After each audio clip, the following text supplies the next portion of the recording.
Just explain it to him like he's a child. Sir, you were...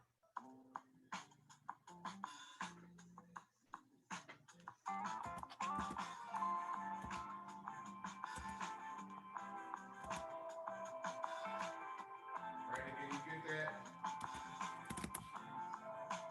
Think I might be over my troubles since you came around.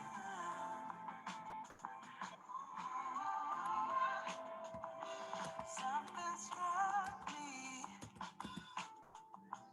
Oh, lately, I've been caught up in my mind. Oh, it's not hard to see what I was feeling now.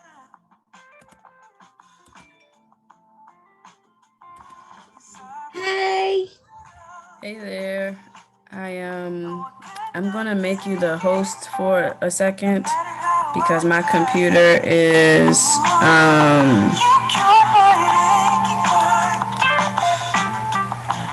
hold on one second.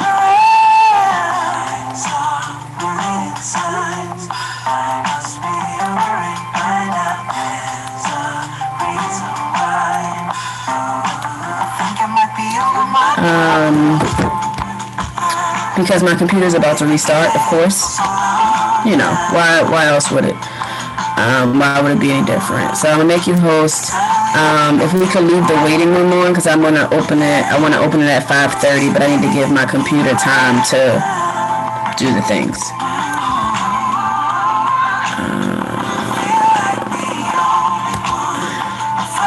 Yes. And so I'll be right back.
I know. I was just sending a message to everyone.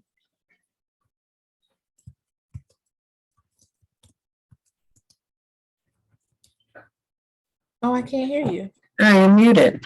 Let me get the music rolling and then we can get started. Oh, I can't spell. There's people in the. Why can I not spell patience? What is happening? Patience. What? This is why autocorrect is the end of me.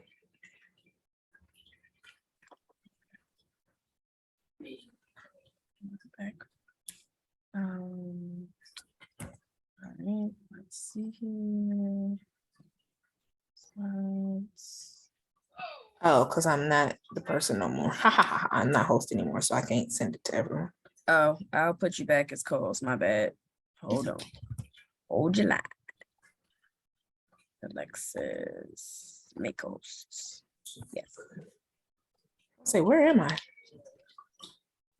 Blight.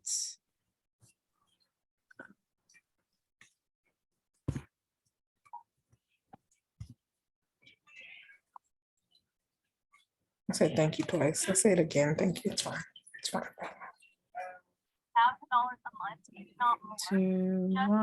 210 skip.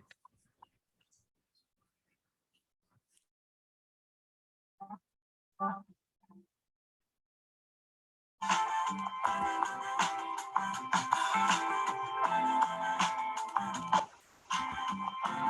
right, so we can you hear the music?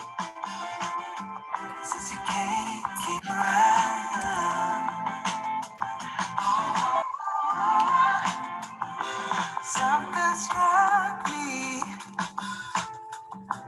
Oh, lately, I've been caught up in my mind. Oh, it's not hard to see what I was feeling now.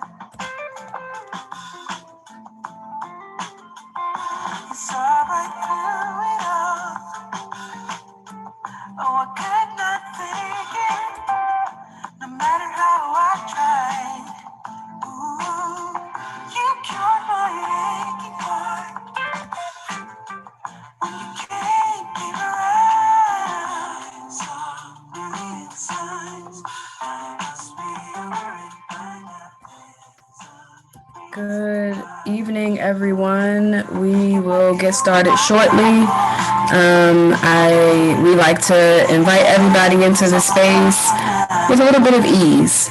So we're just gonna play some neo soul, relaxing music for the next 7-ish minutes.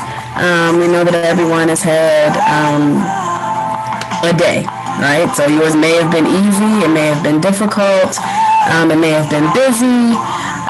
But it was a day. It is now 5:30, and we want you to just ease into what's a healing space. And so for the next 7 to 10 minutes, we're closer to 7. We'll play some music, invite the rest of the participants in, and then we'll get started. Grab yourself something to drink, a snack, get comfy, all that good stuff.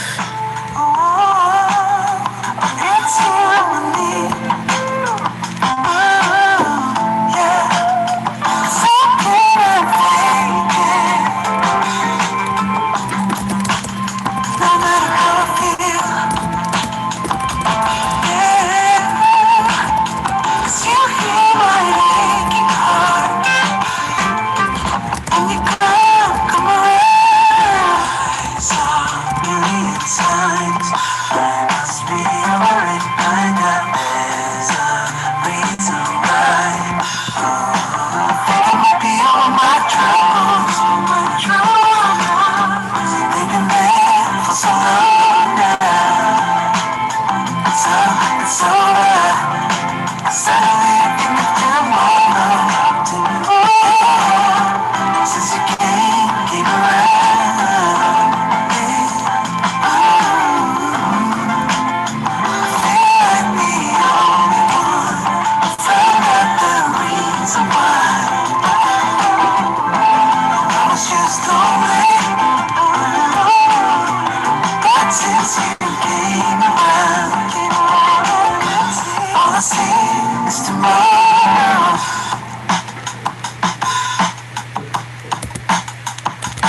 till tomorrow.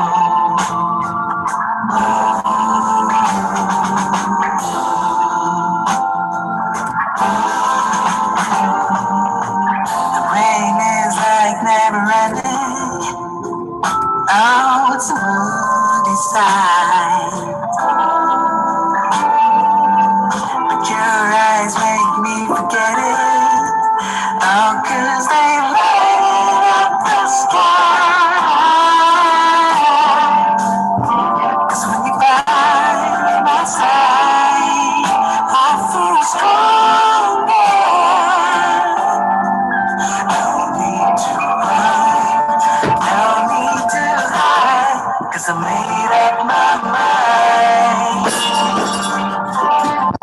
It's here that I fall. 'Cause it is our time, yeah. And I won't wait till tomorrow.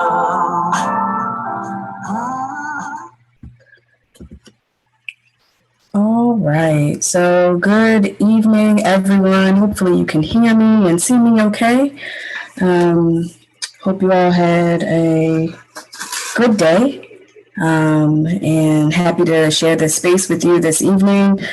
And so we are super excited to be back for this month's community conversation.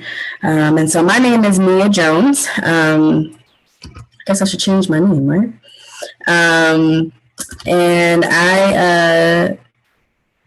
And it's a pleasure to be with you all. I'm a senior consultant with the Black Mental Health Alliance, and super excited to lead some really innovative trainings, healing sessions with you all over the next few months.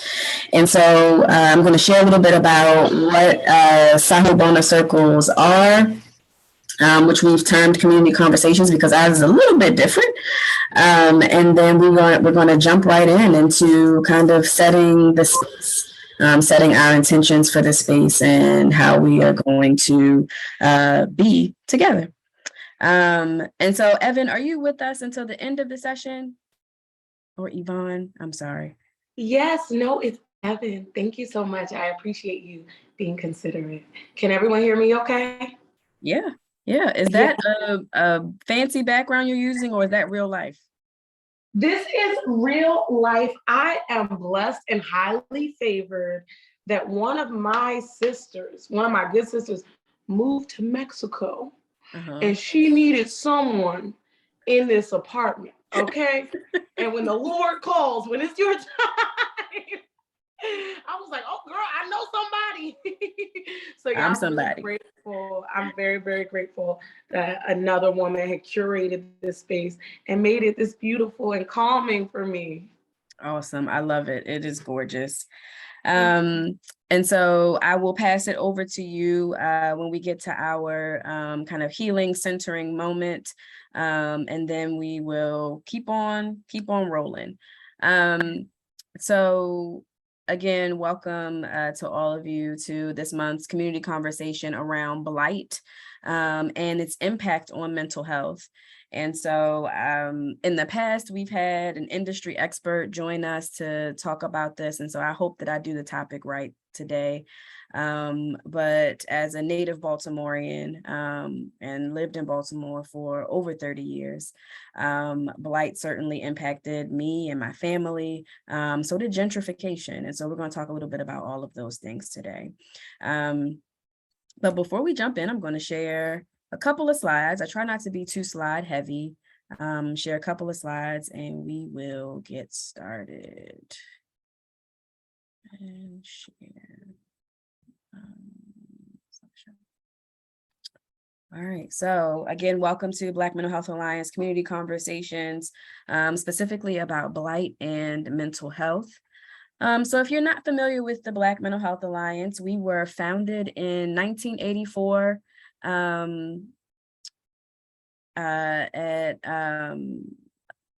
by Morgan State University students, so go Bears, and the then director of the Baltimore City Health Department, and a senator.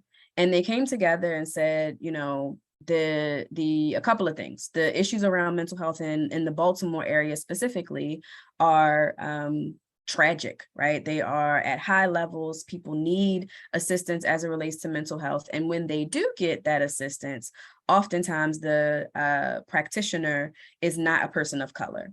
And so while we understand that, you know, individuals that are not of color have the expertise and like clinically, there's a certain expertise that lies within the community already, and with Black individuals that also do the mental health work in the community and surrounding. And so the Black Mental Health Alliance for Education and Consultation was born to essentially be a bridge builder, to bring into the community those industry experts, to bring into the community community experts and have them at the table at the same time. And so we lead and promote holistic and culturally relevant approaches to the development and maintenance of mental health services and health services for Black people and vulnerable communities and populations. And so we've been committed to that work for almost 40 years now, and still exist and are based out of Baltimore, but we service individuals across the country. And so that's our home, that's our organization, that's the work that we do. And so this work that we're doing tonight that we call Community Conversations, it is kind of based out of work that the Association of Black Psychologists, or ABPSI, began, called Sawubona Circles. These began in 2020. So in response to COVID, in response to the murder of George Floyd, in response to January 6th uprisings, ABPSI created these, I shouldn't have called it an uprising, I'm gonna call it January 6th attack. And so in response to all of those things that occurred across the country, ABPSI created Sawubona Circles, Sawubona, which means I see you, I recognize your humanity, and I understand what you're going through. And so we'll play a video in a little bit about what Sawubona means, but we used a bit of the framework that ABPSI created, and of course, attached our BMHA spin and BMHA-ness to it, which is why you get the industry expert or consultant who presents. And today that's me. That's why you get a wellness component and something to take with you following these sessions.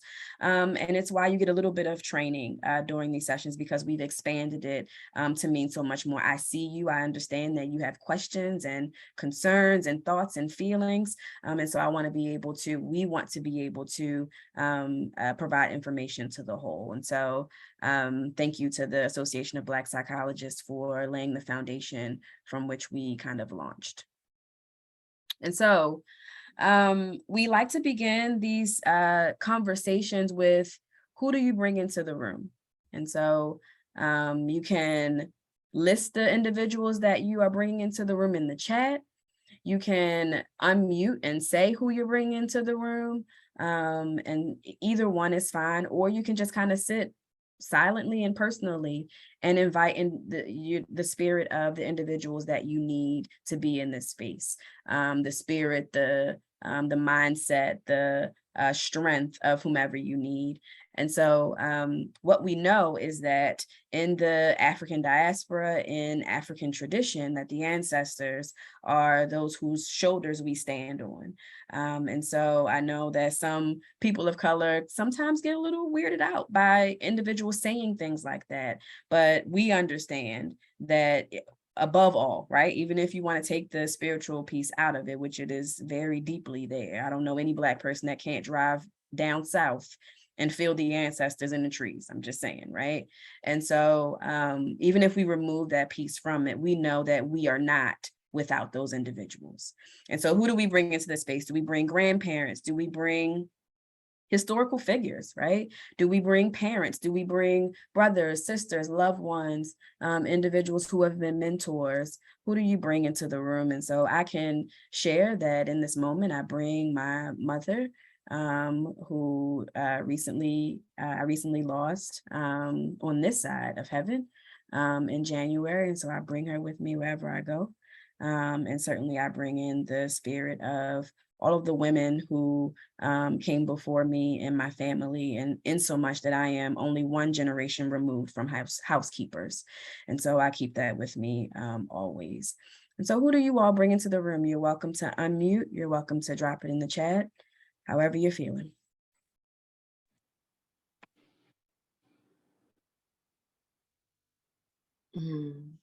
Thank you so much for creating sacred space to call on our ancestors. Ooh, somebody said bell hooks in the chat. Ooh, I had to say it out loud. I'm sorry. I'm sorry, I had to say it. Ooh. But me personally, I bring Vera Andrews, I bring Barbara Peterson Chapman, I bring Delia Chapman, I bring Percy Brown. And thank you for creating that space for us to call on those people who lived their lives so that we could be here, so that we could have these opportunities, so that we could share sacred space in this way. Absolutely. We got another heavy hitter in the chat, Sojourner Truth. Who else do you bring into the space? My name is Robin. I bring into the room my parents. My dad, he was one of those young Black children who was denied an education that was only allowed at 6th grade. And my mom only to the 11th grade. So even in spite of not being educated, they really made great strides. Thank you. We have all the warrior spirits of Black women who stood in the face of oppression. Absolutely. I bring in Margaret Diggs, Leemore Diggs, Gary Diggs, Cindy, my beloved was my beloved pet. I bring in James Baldwin, and I bring in all of my ancestors who helped to bring me to where I am today. Awesome. Thank you all for sharing. Anybody else? Who do you bring into the room?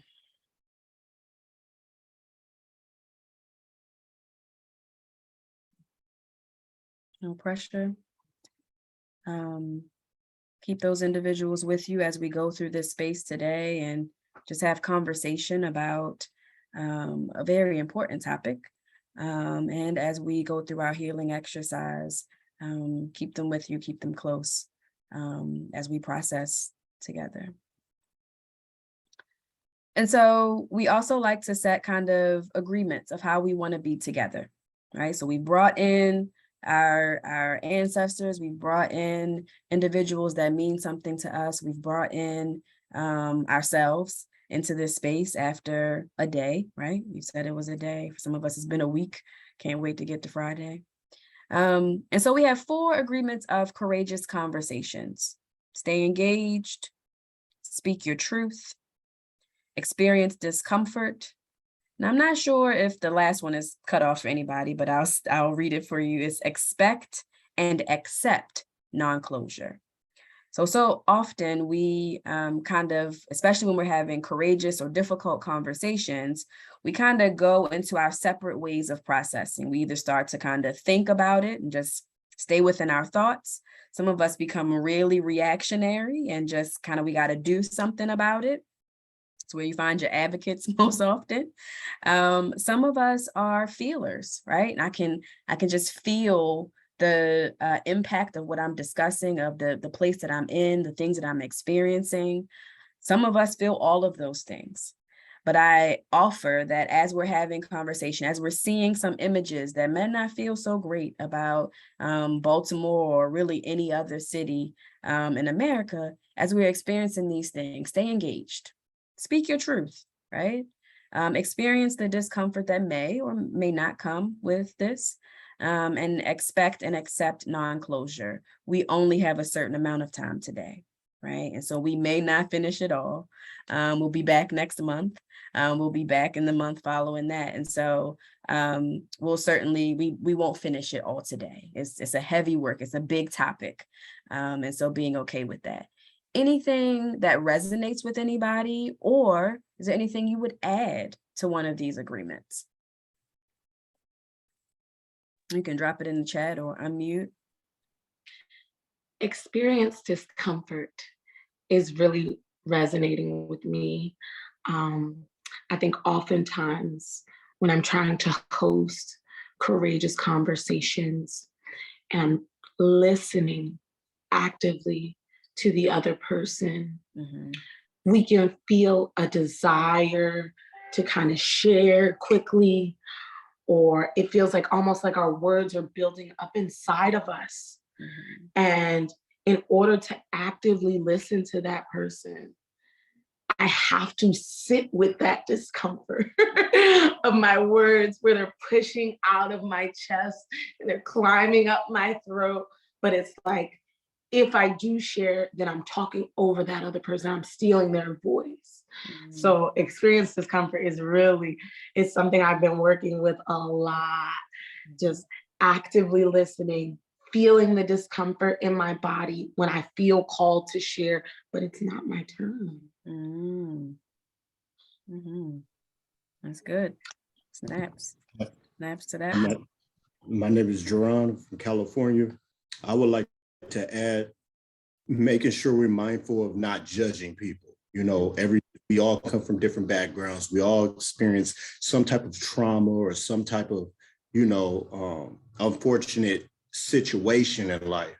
And when we all come together for experiences like this, we want to make sure that we all created a safe space for one another. And that right there entails not judging. You know, a lot of people, we want them to feel comfortable.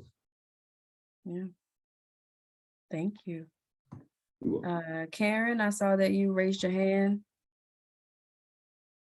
Yeah, I've never heard expect and accept non-closure. And so that is like I'm stopping at that, trying to absorb that. Like, what does that even feel with? Feel like, I thought I came here for closure. What do you mean, like, accept non-closure? But it's true, and it's wise to put it there, to accept, to set at the very beginning, the onset of expectations. And so I'm still trying to work that one out. Like, I can expect it, but am I going to really accept it? I don't know. That's. Thank you for sharing. Acceptance is certainly a process. I think of it when we talk about the stages of grief, right? And not just, death, but loss in any way. We talk about the stages, right, that don't happen in a particular order. You can't tell how long each stage will be. Acceptance is one of those stages. And so it doesn't happen overnight. Same thing for here. As you're in that process of acceptance, right? You're in there. You're like, I'm trying to process it. I'm trying to work through that. It's understood and perfectly okay. Thank you for sharing. I saw that Alexis put in the chat, experience discomfort was the one that was resonating with her as well. So thank you all. Let's keep these in the front of our mind as we are engaging in our activity today. And so I want to share this YouTube clip about what Sawubona is, what it means, and then we'll keep on rolling.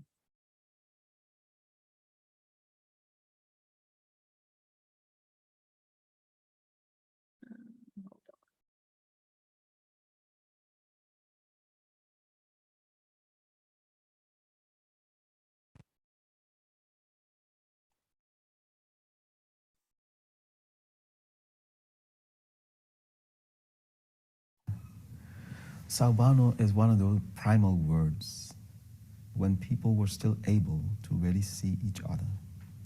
In fact, the word says, we see you. So it's not a single eye person. That my eyes are connected to a dimension of reality we call ancestors. So my seeing includes my ancestors. My seeing also includes the divinities that are part of the celestial spheres of reality. So Sawubona says, we see you. And the response is, Yebo Sawubona, yes, we see you too. Because it's a dialogue. Seeing is a dialogue. It establishes you as a witness to some phenomena that can also be a witness to your own presence.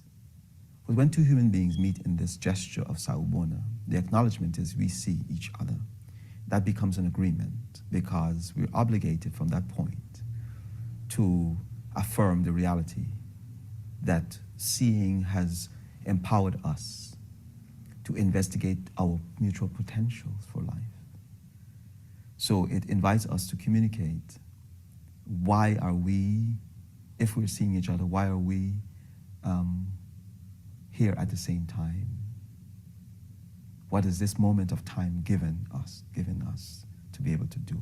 So it's an invitation to participate in each other's life. Seeing Sawubona also obligates a person to give to each other what's needed for that moment of life to be enhanced.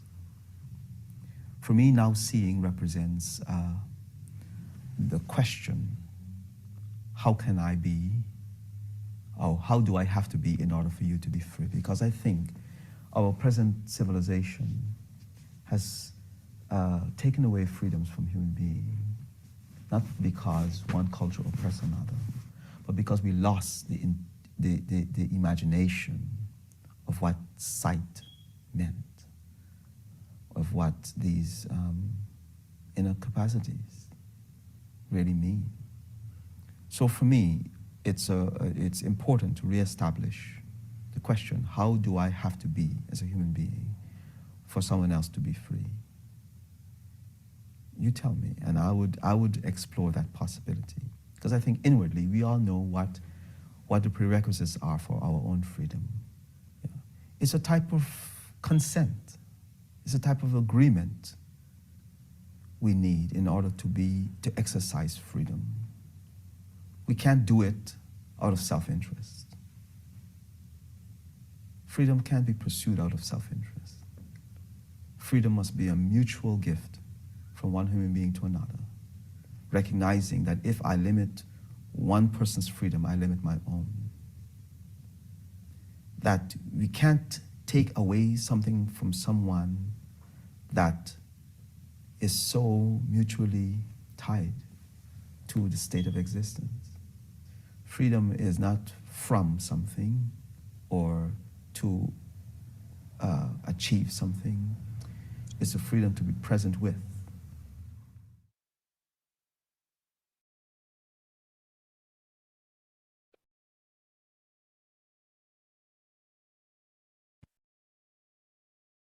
All right, and so that is the foundation from which all of this is built.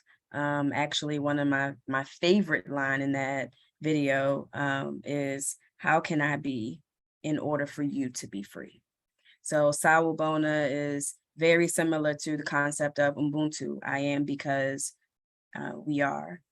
And so we know that lots of African proverbs and just ways of being are steeped in community, togetherness, one hand or, one part of the body supports the other. It's interconnectedness. And so as we start to talk about Blight and really kind of start to unpack that today, I want to come back to that question of how do we need to be in order for each other, for ourselves, for our communities to be free. Any thoughts from that video before I just kind of move forward?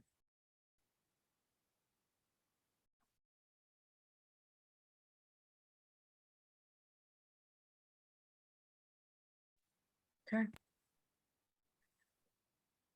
All right, so I wanted to start with this image. And I feel like I start every image, every training that I do with this particular image around adverse childhood experiences. But as I've said in 1,000 trainings at this point, it all starts from somewhere. And so when we think about blight, when we think about historically disinvested communities, when we think about oppression and marginalization and historical and systemic racism, it starts here. It starts with this image. This image tells the story. And so things like Blight and communities that don't have, let's say, access to quality food or fresh food, I should say, communities that don't have access to things like a dry cleaners. I never realized until I left Baltimore that a community should have a dry cleaner in it. I shouldn't have to go miles to get my clothes cleaned. I shouldn't have to drag all of my clothes way up the way to get to a quality laundromat. Things like clean clothes are part of basic humanity. And so adverse community environments, which is where housing blight, our topic today, falls, is in the soil, right? And so I would say that it falls under all of these things that are listed in this particular section: poverty, discrimination, community disruption, lack of opportunity, economic mobility and social capital, poor housing quality and affordability, ding, ding, ding, violence. Housing blight falls under all of these, right? Because what we don't see is houses that are leveled in other communities, right? In suburban communities without a plan for what's going to go over top of what was once, right? What we don't see is homes that are leveled in places where historic discrimination did not occur, or community disruption, right? What we don't see is gentrification moving into communities at epic levels in what was once Black communities, where families were being raised, and grandma and them and auntie so-and-so lived around the corner, and there was a sense of community. And one by one, each block is leveled over and over again, removing economic mobility and social capital for individuals that already didn't own the houses that they paid rent for years. What we don't see is lead paint peeling off of the side of buildings in, better or suburban neighborhoods. I'm putting better in air quotes, right? We don't see that. We don't see lead paint flying in the wind as children walk to school. What we know is that broken windows in communities of color has direct correlation to poor test scores and poor health outcomes. And so adverse childhood experiences, it starts in the soil with this housing blight. And then what comes from that soil, but what I've always called strange fruit. And if you've been in the training with me, you've heard me say this before, that strange fruit that comes from that soil, it's fruit, right? You grow up and have a life in these communities, right? In that community, in your community. But then somebody expects you to run faster and move quicker and have the same access to certain things when your soil was tainted to begin with. And often we do, which is amazing, right? And so from that housing blight, we see increased issues around mental illness. We see increased issues around maternal depression and depression in general. We see increase of emotional and sexual and physical abuse and substance use. It didn't just start from anywhere. It ain't come from nowhere, is what I always say, right? It was in the soil, and that soil produced some strange fruit, okay? But the adverse childhood experiences study started in California, I believe it was in the 80s, with a group of white children, really. And they looked at if these particular things happened before a child turned 18, what would their health outcomes look like? And so they asked a battery of questions, and they found that without fail, essentially, if things like a divorce or a parent being incarcerated or, somebody not, showing you affection happened before the age of 18, that you were more likely to show some significantly poorer health outcomes. So this was done in partnership with Kaiser Permanente. Okay. So we flash forward to, I believe, the 90s, and we do this ACEs survey in Philadelphia with a community level look at adversity. And so they added to the initial 10 questions, these additional 5 questions. So now 15 questions, but in Philadelphia with Black and brown children. And they saw that their ACEs scores were even higher. And so in addition to witnessing violence, feeling discriminated against, being bullied, living in foster care, there was also an adverse neighborhood experience. Do you feel safe in your neighborhood? Do you feel like people look out for each other, stood up for each other, could be trusted? I would go so far as they probably should have added, how many vacant homes do you have on your block? How many broken windows? How many of your classmates do you know that live in a vacant property? I know people from Baltimore always, or people that's not from Baltimore, when they meet somebody from Baltimore, they say, did you live where the wire was? And usually I'm like, no, not too far, but no, I didn't live where that was filmed. But one of the characters, and it was Michael B. Jordan's character, lived in a vacant home. Happens all the time. And so I asked the question, what happens to the mind when home is no longer what it once was? Okay. So we're going to get into that a little bit today, but I want to share this quick video with you. So let's pause there, and we're going to have some really great conversation. So stick with me for one more second.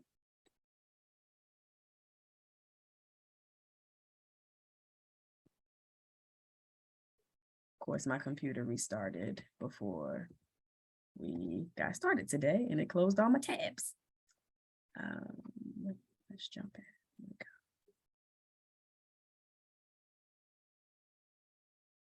And so this is the work of a colleague named Nika Namdi, who has an organization here in Baltimore called Fight Blight, Be More. And she looks at spaces and places where there was once family, where there was once churches, active churches, where there was once corner stores and grocery stores and sometimes hardware stores, small businesses that have been displaced. And now we have what you see, the pictures that you see rolling on the right. And so let's hear from Nika. Hopefully you can hear it.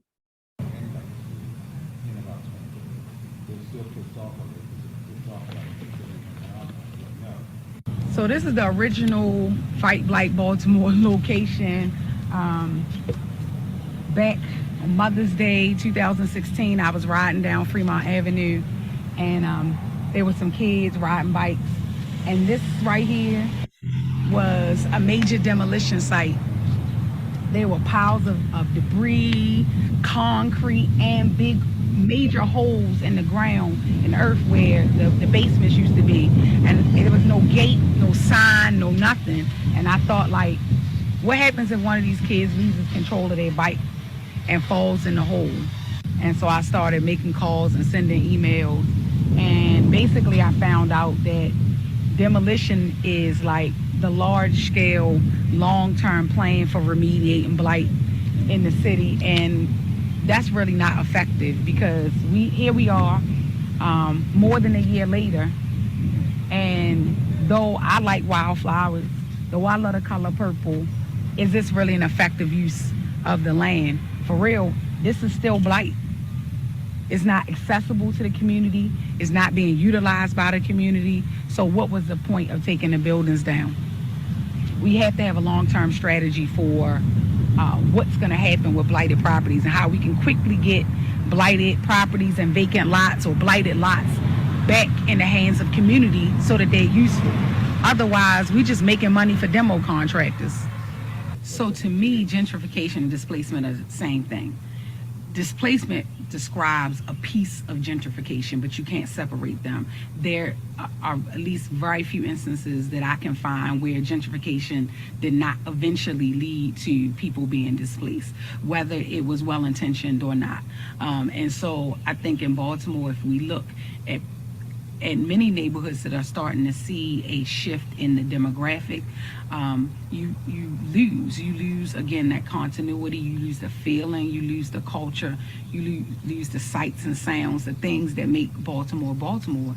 And so, though yes, of course, we want to get rid of the 15,000 or whatever the number is vacant properties, but we also want to make sure that the people who have been living in this city for the better part of several generations are not displaced. Because what you do when you displace, it's like, we call it, gentrification is the word that people use, but I call it urban colonialism, because for lack of a better term, that's what people are doing. They're coming and taking over what was someone else's, even if it wasn't their owned property.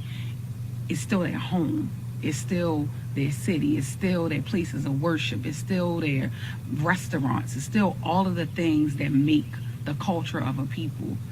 You're taking, and there's no reciprocity. And so that's, for me, is the problem with gentrification, is the lack of reciprocity.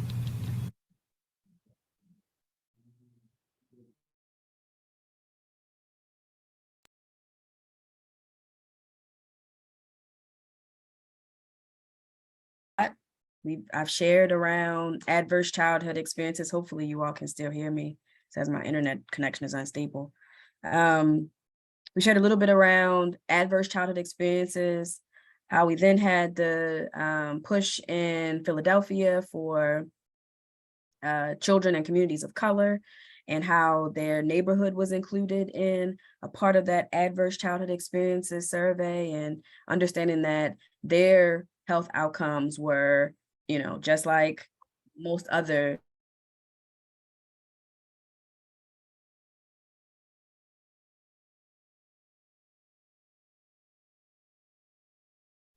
I tell you, Zoom, I believe when it gets too deep, Zoom, there's some other kind of power at work. I really do.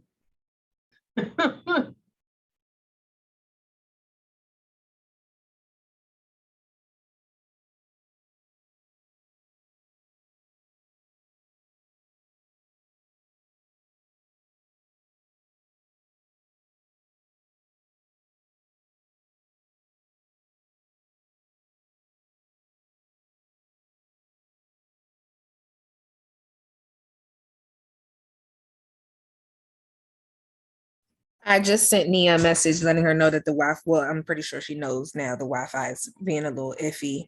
I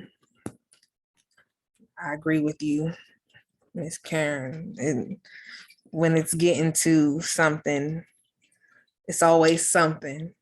But while we wait, did we want to at least open up the floor to kind of talk about the video that we just saw, or how that resonated with anyone, if anybody had anything that they wanted to say after seeing that video with Blight in Baltimore, in the chat, or if you wanted to get off mute.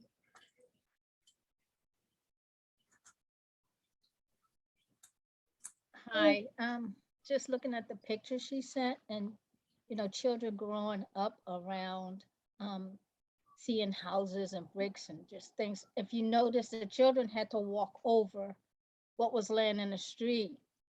And one of the things my older brother would always do, he hated to see white construction workers come into our neighborhood and build homes, because then our children grew up with those images like that didn't include them, being builders.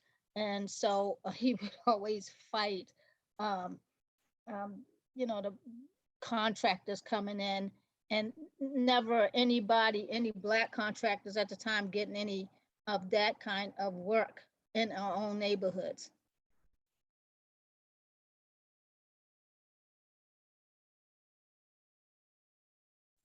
There she goes.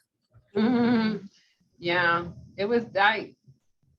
I'm in Harlem, And so it's agreed that, you know, Blacks, African Americans weren't the first. Like, we had Jewish communities before, and we had, you know, other white Irish were here before. But what resounded so much with me is when she said it takes the culture of the people. So Harlem, we made Harlem our cultural ground. And so when you're taking that away, that's devastating. That's decimating not just the physical building, but the structural building of people. And so, you know, when she said that, it just resounded so much with me. Definitely. Thank you both for sharing. Speaking of Harlem, my grandparents are actually from Harlem. And so it kind of hit a nerve. My grandmother used to always talk about how she too had to, like, walking to school, she had to walk over not only construction, but you're seeing your people on the street, you know, struggling with addiction and other things. But it was like between seeing these buildings that are just not being used, you see, you know, your people struggling. It was such a hard sight to see. So that, Miss Karen, you kind of, we were here on that when you just brought that up. And so I do thank you for sharing that. You as well, Miss Robin. Thank you. Thank you both. Anyone else before Nia gets back from Wi-Fi?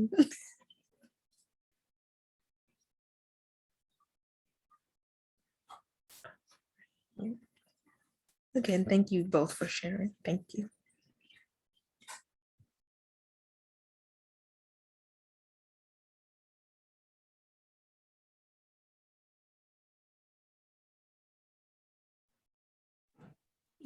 Nia, you all right? We could. I can do one more share until she comes back.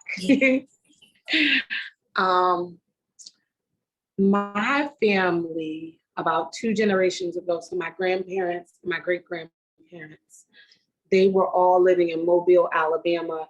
And when they graduated high school, they decided to all move to Detroit, Michigan together. Brothers and sisters, 3 brothers, 3 sisters. And in the 60s and 70s, they were able to purchase properties all on the same street. So we call it our block. It's in Detroit, Michigan, it's Pinehurst. But like, my great aunt would live here, then my other great aunt lived here, then my great uncle lived there. It was right next to one another. And just due to different financial struggles, I'm seeing the houses slowly be gone. You know, someone dies, no one wants to get in the property, no one wants to pay the property tax. And my great aunt Delia, who was kind of the mother of the block, she passed away in July. And just being up there, it was really hard to see, because it was like, what, we used to play upstairs, and now it's just all these things have grown up like that. It was, you know, memories and moments and times that we shared together. You know, capitalism don't care about none of that. They're gonna come and get it when they want to come and get it. So it's very, very interesting and very disheartening. I think I was trying to, like, explain the experience to my daughter and kind of help her understand, like, okay, so Aunt Cookie lived there, Aunt Vera lived there, the garden was there. And it was like, wow, I'm not old. I'm not this old for me to be talking about we could have used to. Wow, okay, it's just gone. Okay, all right. So yeah, it's very deep emotionally, to see places that you love, places that you grew up in, places that were sacred spaces to you be quantified as so little to someone else, and then be demolished. And like she said, for nothing else to take place there. You know, y'all not putting up a McDonald's here or Wendy's or Checkers. Y'all not putting up a health clinic. Y'all just wanted it gone. Why y'all wanted my stuff gone that bad? And then that question does come up, like, why do you want to take away? Why are you taking so much? That resonates with me again with my younger siblings. I'm the oldest of 5 in my house. So what I see is so different. I'm only 24. I mean, that says a lot if I see this stuff in my 24 years of living, and my siblings who are the youngest is 11 years. So we're 11 years apart. They know nothing of what I'm talking about. Like, oh, this is what, it's nothing. Yeah. And like she said, it steals a culture, right? Because those were cultural experiences. Those were experiences who shaped who we were.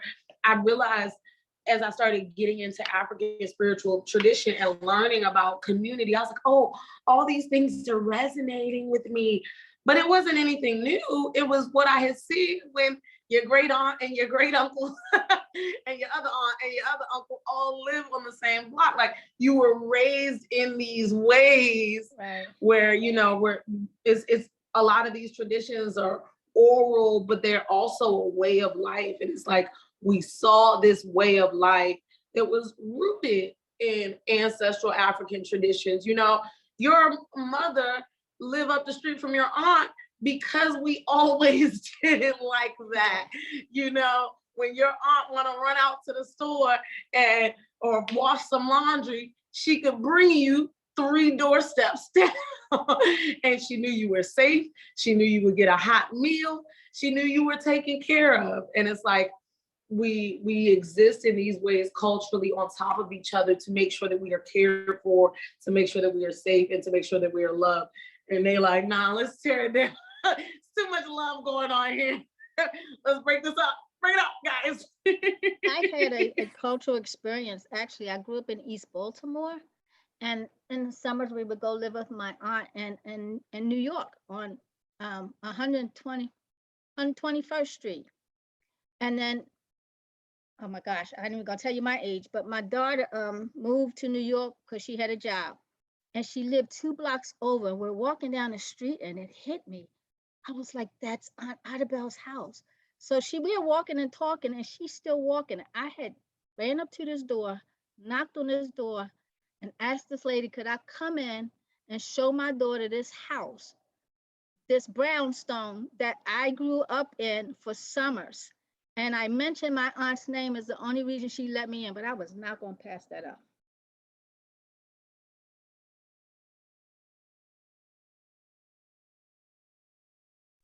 That is so good. I'm so glad she let you in. I am so glad she let you in. Yeah, that's major. Thank you for sharing that. Every house that I grew up, almost every house that I grew up in Baltimore is leveled. All of my mother's schools, except for her high schools, are gone.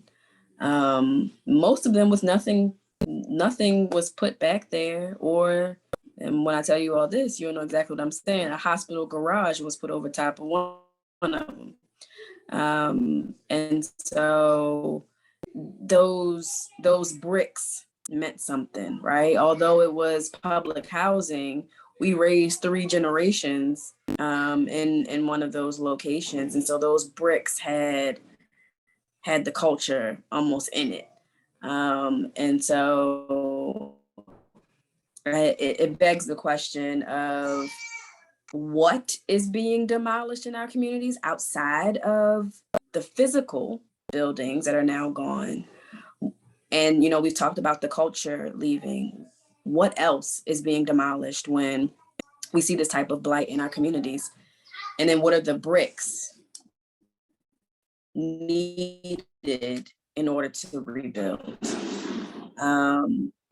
And so I wanted to pass it to Evan as we kind of think about those questions, and then we can come back and close out with those 2 questions. Evan, you ready? Thank you so much. Up to you. I can't hear you.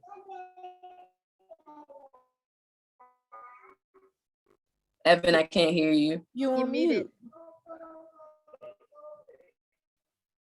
Evan, you're on mute.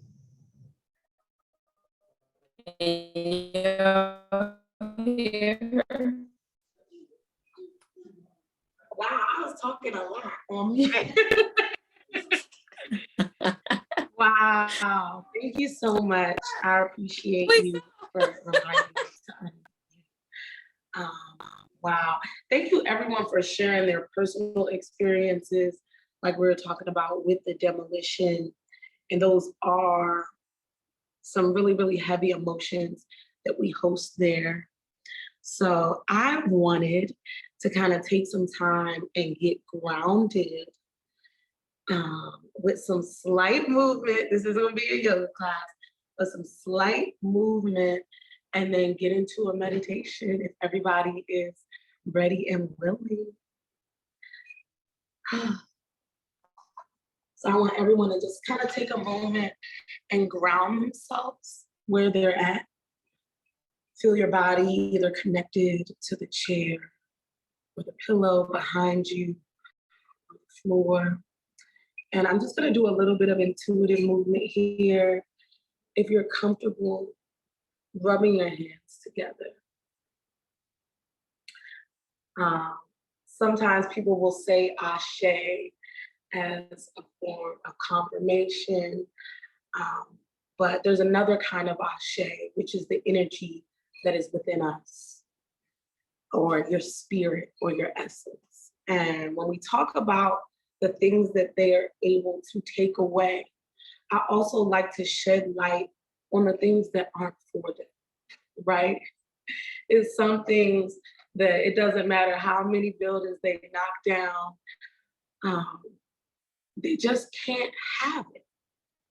And that energy, as you feel it start to build up in your hands, I'd like you to take a moment and kind of slightly separate your hands. If you're quiet and you're still enough, you should be able to feel a connection between your hands.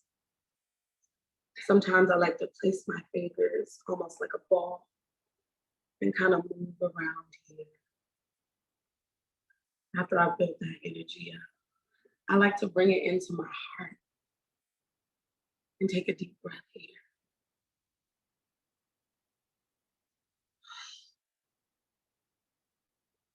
If you're comfortable and if your body allows, you can bring your fingertips here and slightly press in on your heart. Bring that energy in.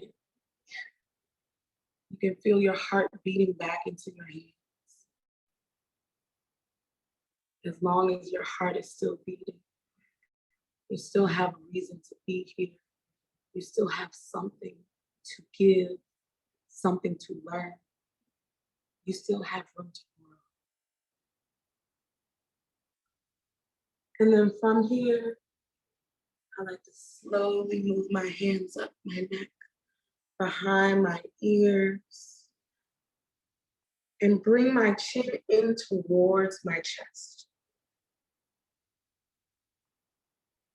While focusing on the deep breaths in through your nose, out through your mouth. Bringing your elbows down towards your knees. I'm feeling the tension release. A lot of times in our neck and our shoulders, we store tension and pain. And we just want to release that at this time, intentionally with our breath. Take a nice deep cleansing breath in through your nose, out through your mouth.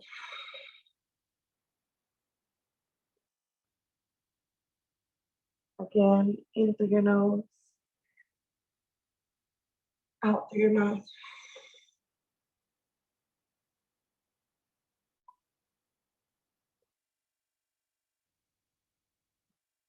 Beautiful. And whenever you're ready, you can slowly release. Take your right hand to your left ear and give yourself a nice gentle pull. Our shoulders carry so many worries. And at this time, I'm just inviting you to invite yourself to let those go. Nice deep cleansing breath in through the nose, out through the mouth.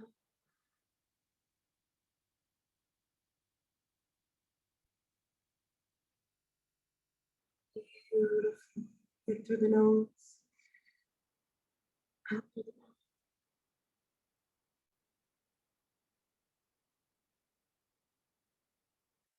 Last deep breath from this space in through the nose.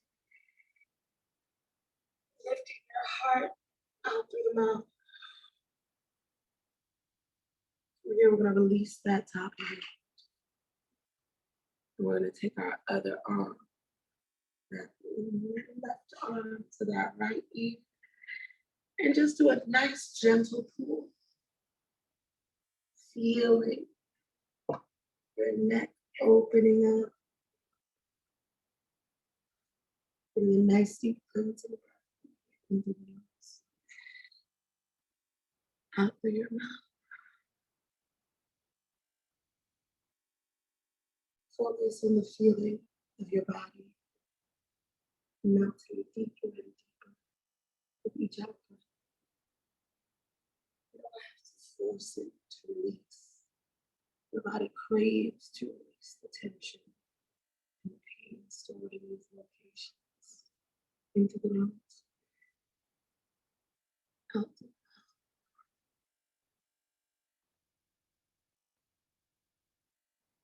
Beautiful. We're going to do one more big deep breath into the nose.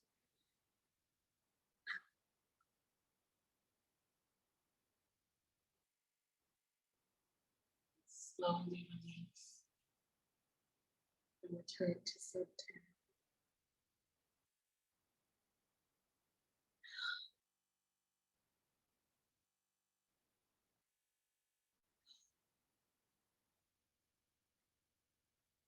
I want everyone to take another moment and just feel themselves being grounded. Notice how your neck and your shoulders feel after inviting yourself to let go of the worries of the day.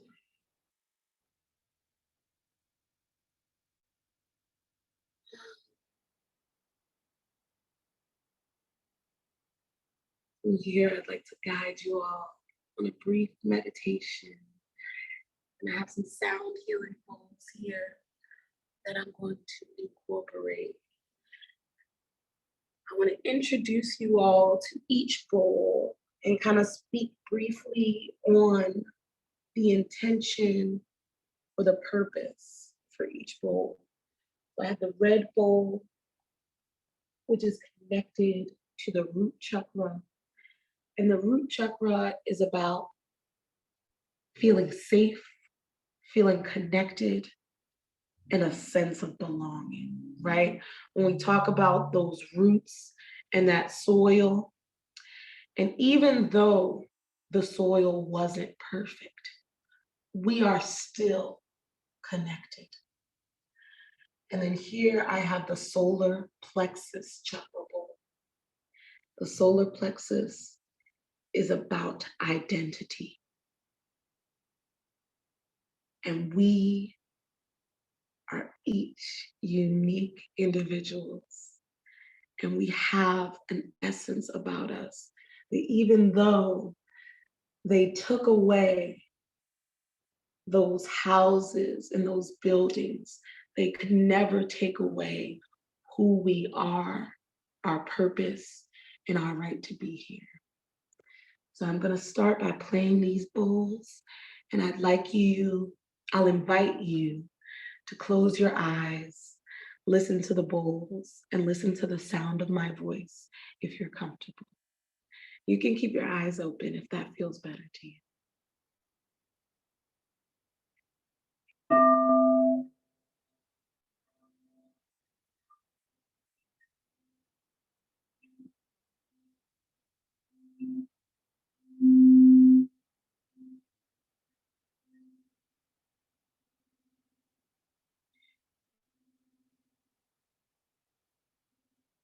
Take a cleansing breath to begin.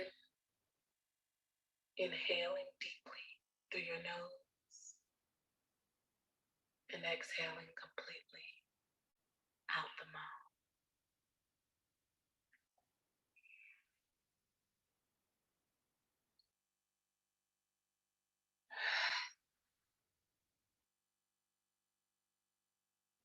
And again.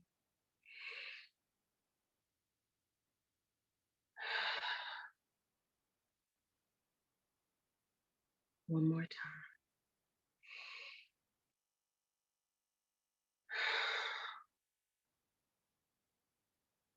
With each breath, relax into your body a little bit more and quiet your mind.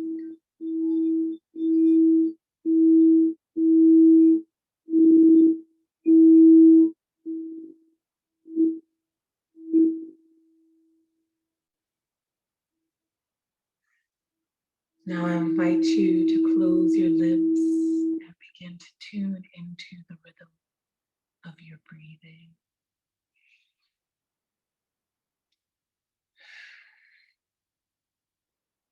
Simply notice your inhales and exhales.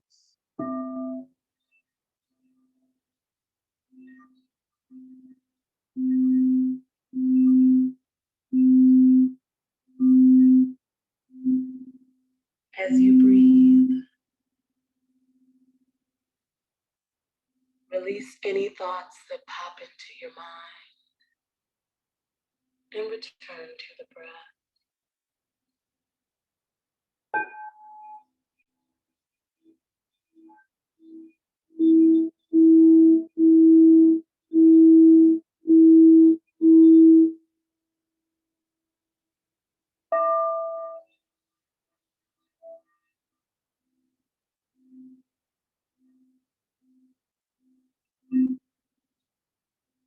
Notice your mind becoming calm and quiet.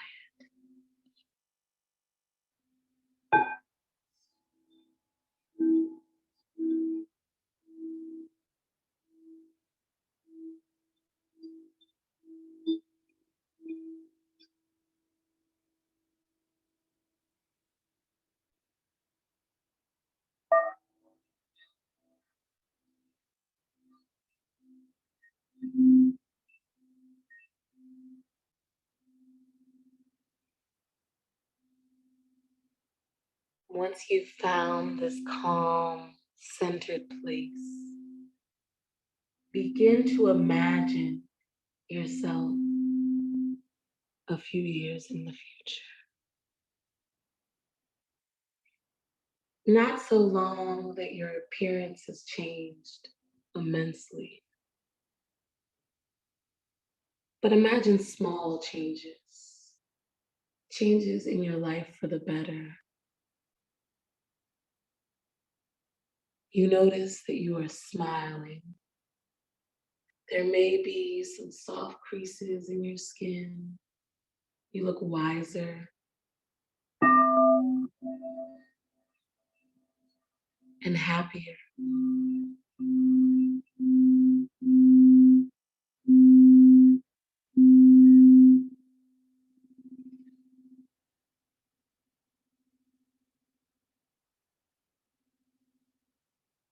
As you imagine this future you, who is slightly smiling back at you, what does their community look like? Where do they live? What is their home? Who are they connected to? And what does it feel like?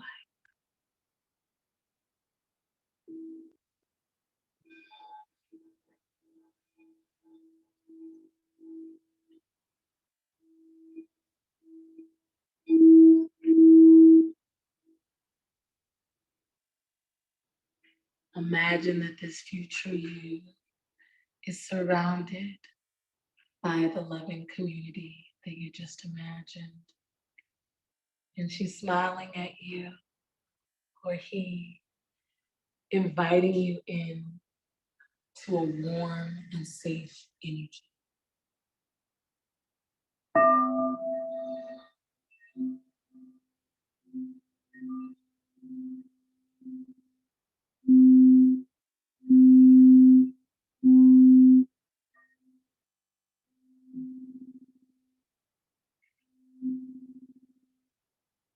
What would that future self say to you? Maybe they're reminding you to let small things go.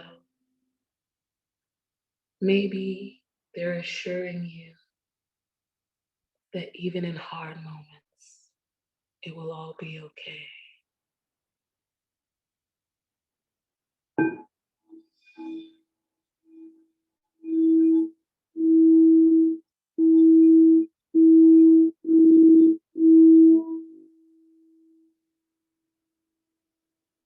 Especially if you're working through a specifically challenging time at this moment.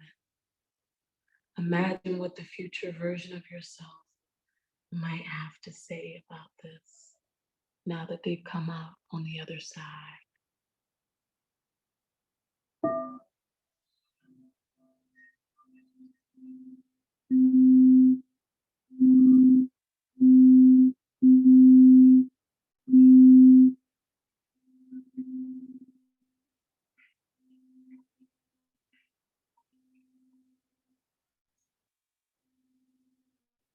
As you spend time with your future self in this future world,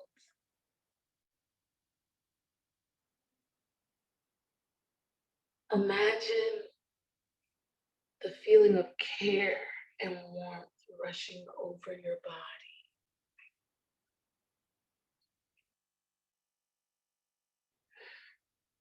You feel safe, you feel connected, you belong here.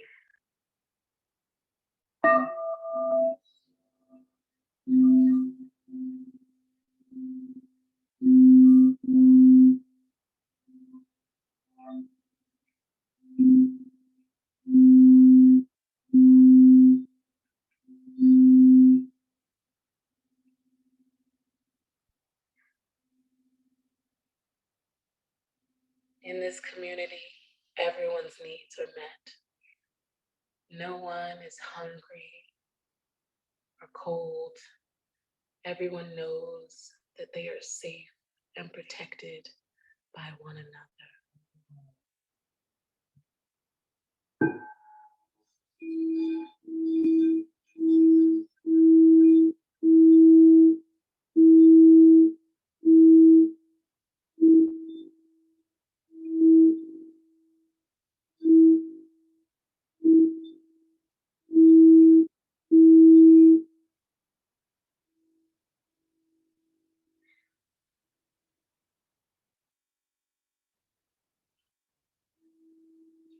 Breathe here for as long as you would like.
Whenever you are ready, begin to let your image of your future self in this future world go.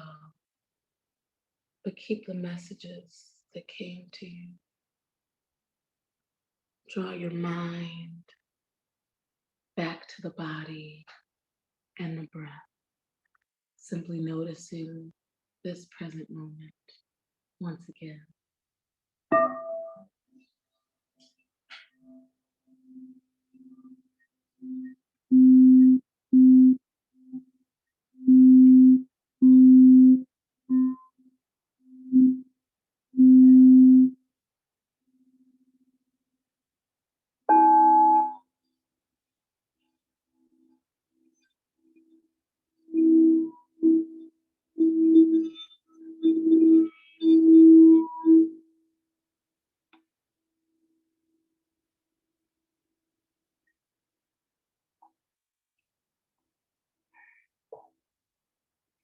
And let's sit in silence for a few more moments, noticing what messages or lessons we learned from our future self and our future community that we'd like to keep.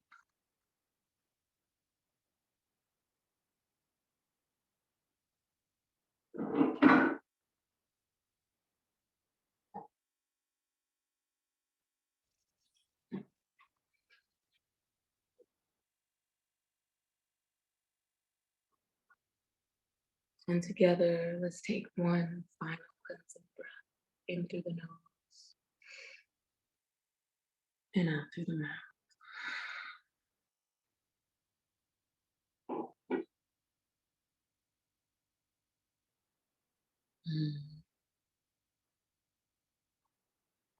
Thank you all. Thank you all for sharing those sacred moments with me. And as we're all coming back to this space, does anyone have anything they'd like to share?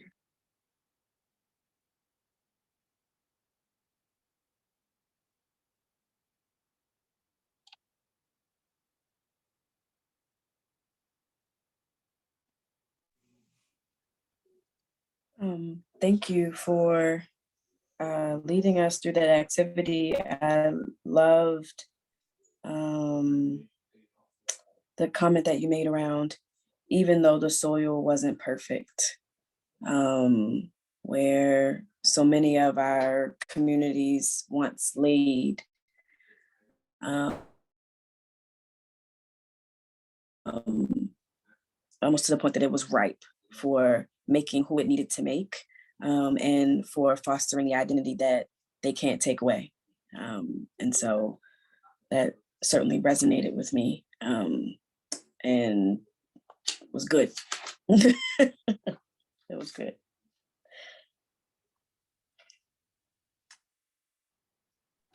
It's an honor to share space with you all in this way. This was such a beautiful conversation. I can't wait till we get deeper into it.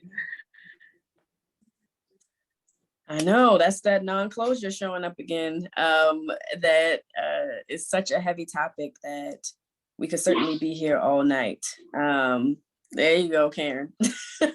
I was looking for you.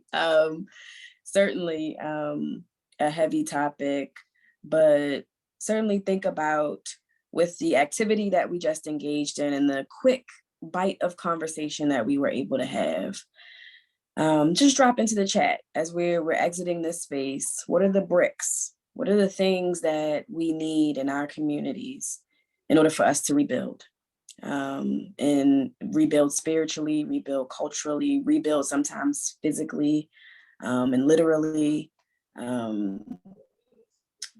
What do we need to rebuild?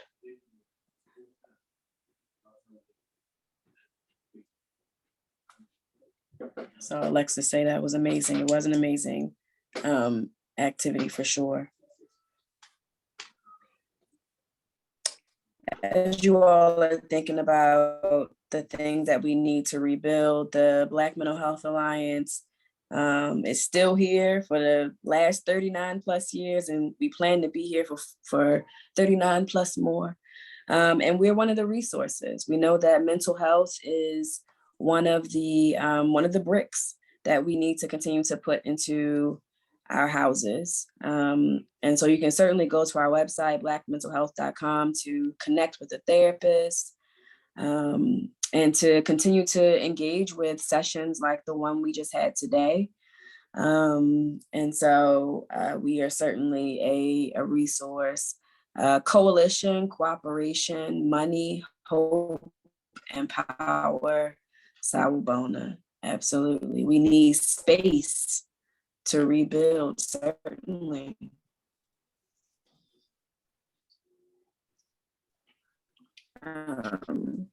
Agreed. Compassion, absolutely. And so we have our Connect with the Therapist database that includes psychiatrists as well, all kinds of mental health providers. If that's something that you want to get connected to or love, which is therapeutic and healing for us, in which I hope you found a small bite or maybe a big chunk of healing for yourself and for your day and your week. And we'll be right back here next month. So watch our social media. Next month's topic is around education and kind of the things about lack of education or lack of investment in education and employment that then impacts mental health. And then how can we, again, build community, build spaces like these in order to continue to build those houses literally and physically, literally and figuratively that we need in order to be our best selves. And so we hope to see you again. Follow our social media, subscribe to our newsletter. All the information will be shared there for how you can join us for our next Sawubona Circle. And it was ditto to everything in the chat box around. It was great to share space with all of you tonight. Any final thoughts, questions, comments, or concerns as we exit for today?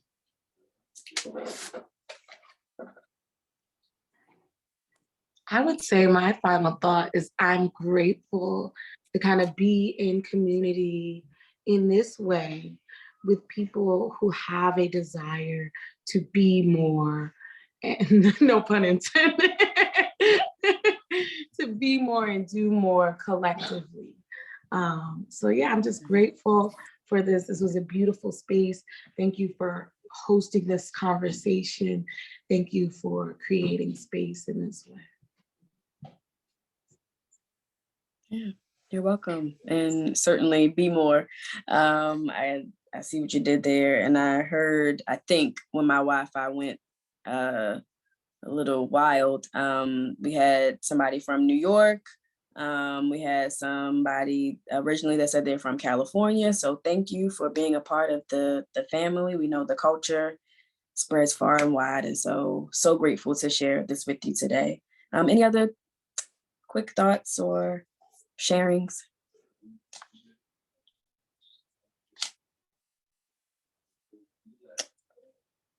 All right.